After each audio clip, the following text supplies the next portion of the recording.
Hello everyone, I am François Hervé, I'm urologist at Ghent University Hospital in Belgium, and I'm delighted to invite you to our upcoming ICS Masterclass on December the 15th. In this session, we will focus on one of the most important and often overlooked aspects of OAB and fecal incontinence management, turning clinical findings into meaningful conversations that truly engage our patients.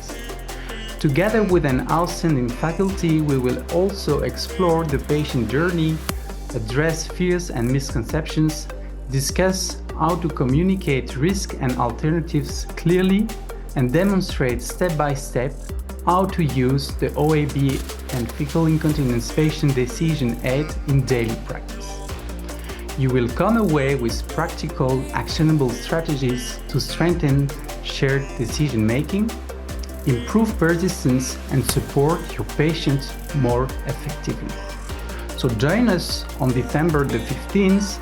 We look forward to seeing you there and answering your questions during the live Q&A.